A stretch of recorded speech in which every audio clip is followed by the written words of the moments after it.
আসসালামু আলাইকুম। টিউটোরিয়াল টিপসের আজকের ভিডিওতে আপনাদেরকে স্বাগত। আজকে আমি দেখাতে চলেছি ইউটিউবের এই সেটিংগুলোর কাজ কি এবং এগুলো কিভাবে ব্যবহার করে এবং এগুলো দিয়ে কিভাবে বা ভিডিও জেনারেট করে আবার কিভাবে বা ইমেজ জেনারেট করে। তো চলুন আজকে ভিডিওটা শুরু করা যাক। ভিডিওর প্রথমেই আমরা একটা ভিডিও দেখে নিই যেটা আমি এই ইউটিউবের এই সেটিংগুলো দিয়ে তৈরি করেছি।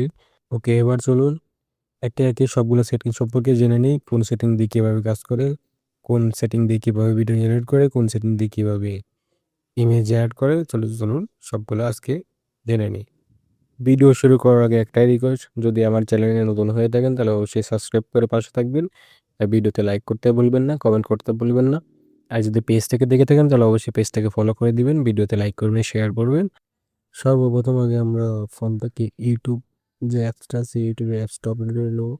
এরপর নিচের যে প্লাস আইকনটা দেখতে পাচ্ছেন, নিচে প্লাস আইকনটার উপর একটা ক্লিক করবেন। এখানে আপনাদের ফোনের ক্যামেরাটা ওপেন হয়ে যাবে। তো আপনার সিম্পলি উপরে ডান পাশে যে একটা তারার মতো চিহ্ন আছে ওটার উপরে ক্লিক করবেন।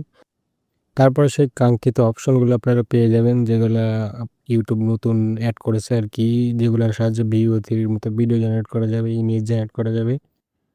আবার সেই ইমেজ থেকে ভিডিও জেনারেট করতে পারবেন। আপনার নিজের ফটো অ্যাড করে সেই ফটো থেকে ভিডিও জেনারেট করতে পারবেন।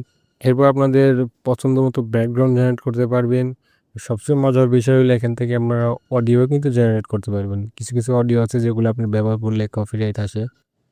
সেক্ষেত্রে এই জায়গা থেকে চাইলে আপনারা অডিও জেনারেট করে সেই অডিও দিয়ে কিন্তু রিলস, ভিডিও, অনেক ধরনের ভিডিও জেনারেট করতে পারবেন আর কি সেই অডিও দিয়ে।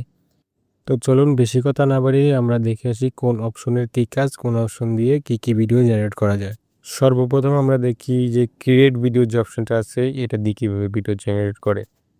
সিম্পল এটার মধ্যে ঢোকার পরে এখানে